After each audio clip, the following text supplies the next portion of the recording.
ई जुल्मी जमाना सितम के तनो ढाई न कबहू ए दुनिया से मोहब्बत उड़ाई।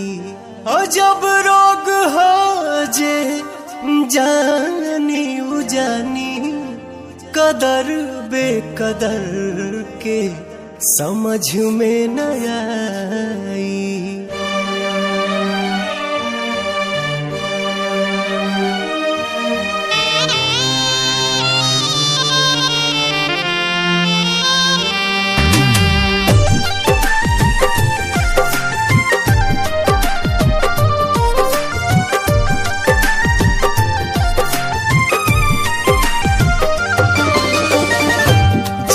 मरे के संगे खैली कसम संग ही सहे के रहे सारा सितम। जिए मरे के संगे खैले कसम संग ही सहे के रहे सारा सितम। उहे जान भैली अनजान कहे पूछ के बतावा तनी चान। हे चान दूर कहे भैली हमर जान।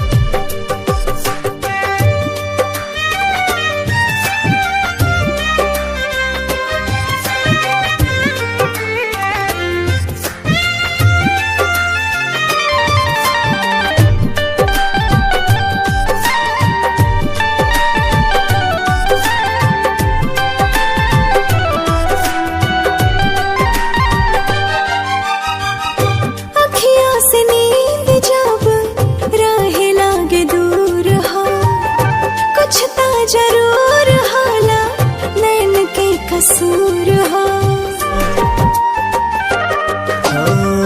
काहे के प्रीतिया बनौले भगवान हो। प्रेमी सतावल जाला बाटे परमान हो।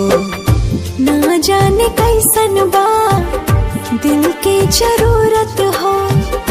हर पल निहारेला उनके ही सूरत हो। टूट गइल सारा अरमान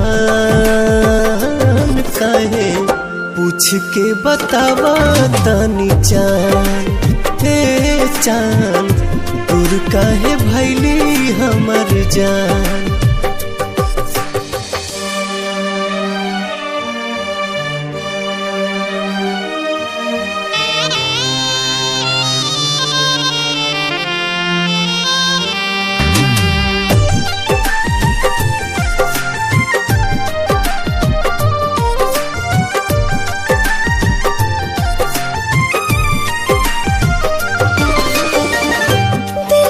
जरूरत होला सच्चा दिलदार के।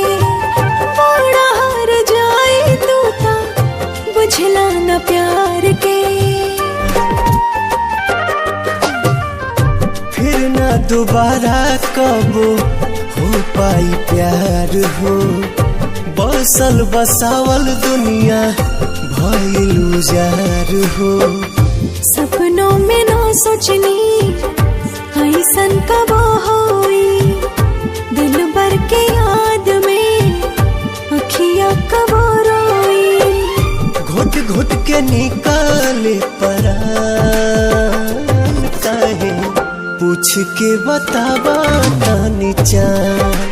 हे चान दूर काहे भैली हमर